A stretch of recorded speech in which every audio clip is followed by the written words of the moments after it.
Hello and welcome to GZERO World. I'm Ian Bremmer.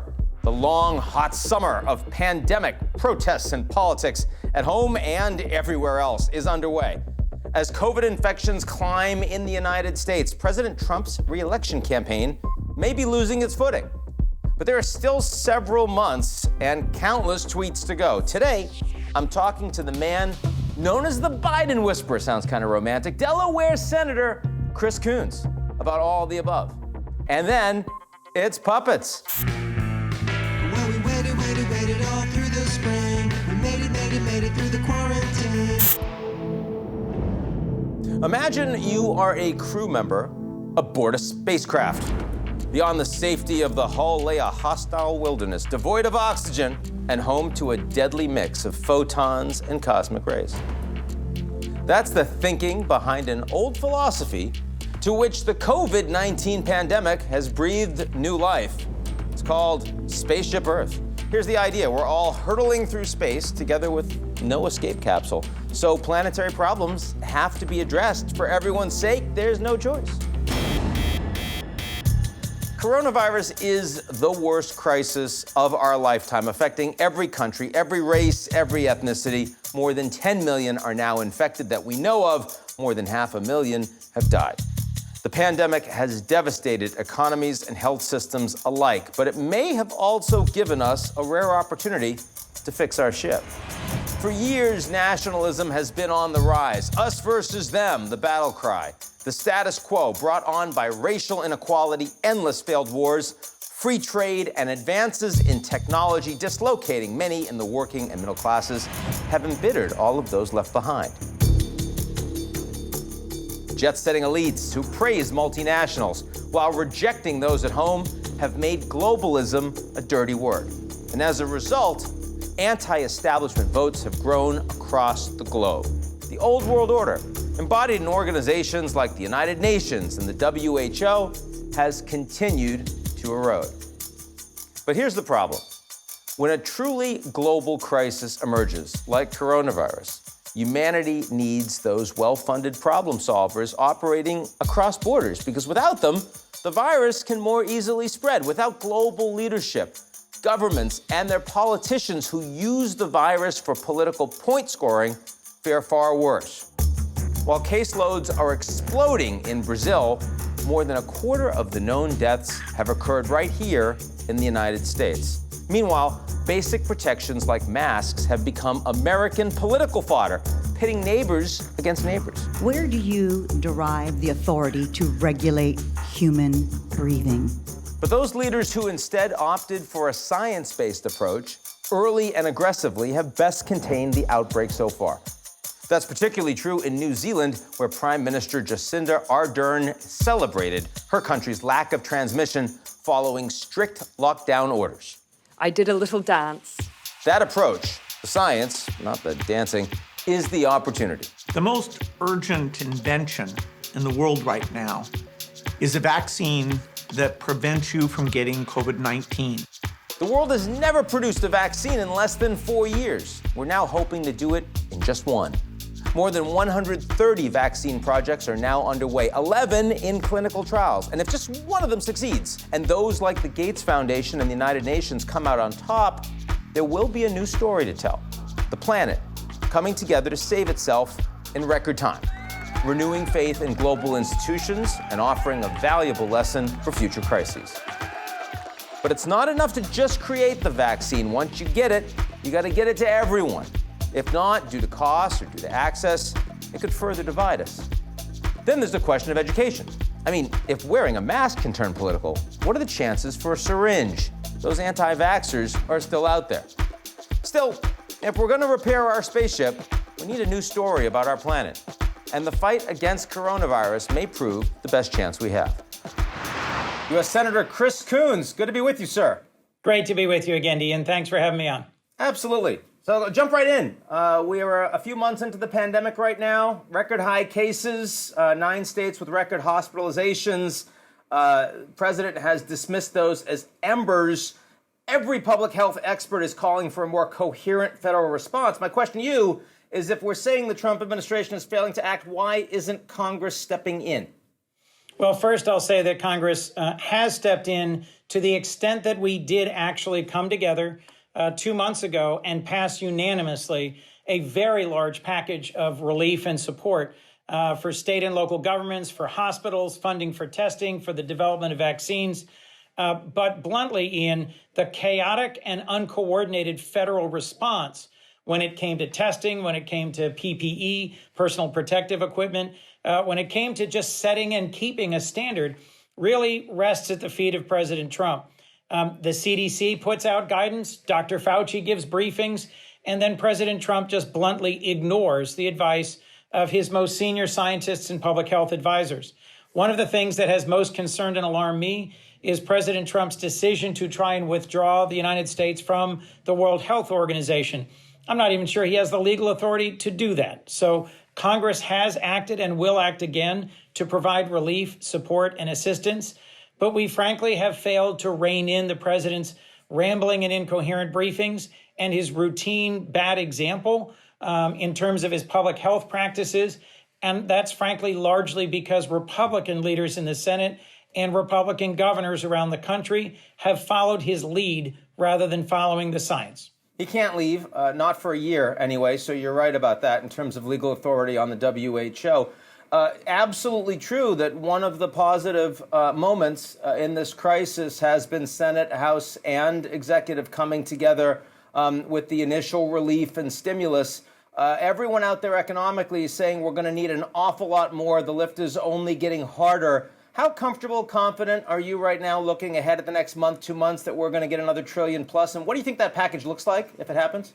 I do think we'll get another round of relief, if nothing else, because the headwinds for both Trump's reelection and Republicans retaining the majority in the Senate and for the economy are getting stronger and stronger. There are funds that remain unspent in programs like the Paycheck Protection Program for small businesses, but there are critical ways in which the PPP has failed to address some of the real concerns that I've tried to prioritize: access to credit for minority-owned, veteran-owned, women-owned, or very small businesses. And there's other programs like the EIDL or the Emergency Impact Disaster Loan that really have failed to get off the ground at all. I do think that Republicans, led by Majority Leader McConnell, are drafting this week and next week what will be the next package. And then there will be a week or two of vigorous negotiations with Speaker Pelosi, and Minority Leader Schumer and the White House.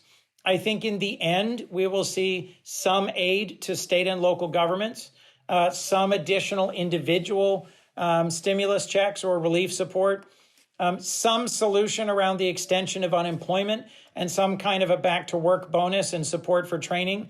There are a lot of other questions, though. Will there be relief for renters and for mortgage holders? Will there be relief and funding for schools to reopen in the fall and for daycares? If we can't safely reopen schools and universities, that's going to have a huge impact on employment and on the economy and on confidence. And then last, will there be any real federal coordination around a national stockpile and around distributing critically needed personal protective equipment and medical supplies at exactly a time when we are seeing not just the control of the virus, but the virus now exploding to the worst it's ever been in the United States? Some foreign policy questions for you. First of all, I mean, all the headlines right now are about the reports of a Russian bounty plot to kill American troops in Afghanistan. You said that you wanted to make sure that Russia is made to pay a price. So far, pretty clear that they have not. Unlikely Trump is going to make that move. Is Congress going to, and what do you think is possible? Well, first, I think it's important that members of Congress get briefed on what the intelligence is and what it was. One of the things that's really striking to me is that there are press accounts that the president's daily intelligence briefing, included information, critical information about intelligence saying that the Russians were paying bounties to the Taliban to kill American troops and coalition troops, that happened roughly a year before that became public. And President Trump spoke to Putin 6 or 7 times over that period. Even if we should somehow forgive that he misses or doesn't read or isn't interested in his daily intelligence briefing, how is it possible that President Trump had call after call after call with Putin, while his most senior advisors and leaders in the intelligence community were aware of this bounty arrangement between Russia and the Taliban or other forces in Afghanistan. How is it possible that he wasn't ever briefed on this? I frankly don't find that credible. One of the things that has made me particularly focused on this, Ian, is that Staff Sergeant Christopher Slutman, a 43-year-old Marine Corps reservist, was a Delawarean who left behind a widow and 3 daughters. He was one of 3 Marines killed in an incident, a roadside bomb, that press accounts strongly suggest was caused by a Russian bounty. This ought to make every American angry, and this ought to make every American ask, what are we doing if we're not taking minimally responsible steps to know about Russia's adventurism and its aggressive focus on American troops?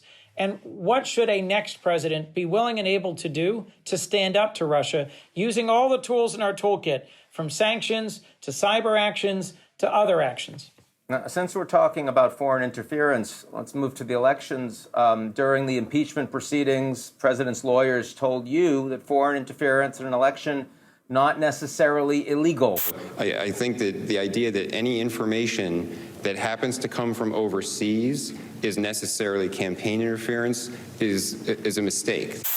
We've certainly heard in Bolton's book, for example, but also from others, multiple instances where Trump actively solicited political help from China and Turkey. I mean, at this point, and we know also the Obama administration's difficulty and weakness in response to Russian interference in 2016. Is the horse out of the barn for 2020 when it comes to preventing foreign interference in our upcoming election? Gosh, Ian, I sure hope not. There have been plenty of warnings. I'll remind you, President Trump's own hand-picked Director of National Intelligence, Director of the FBI, lifelong Republicans, Dan Coats and Christopher Wray, have testified in public in front of the Congress that they fully expect Russia's interference in the 2020 election to be broader, stronger, more aggressive than it was in 2016. That's saying something. If we want to remain a democracy and an independent nation, we have to make it clear that it is illegal to solicit and accept assistance from a foreign power. We are leaving the door wide open if we don't take decisive, bipartisan action. But study after study has shown that there is a huge gap, that states need something like $3.6 billion in election assistance just to conduct their elections safely in a pandemic, not to mention defending our elections against foreign interference. Our elections are run by local elected officials who are responsible and accountable.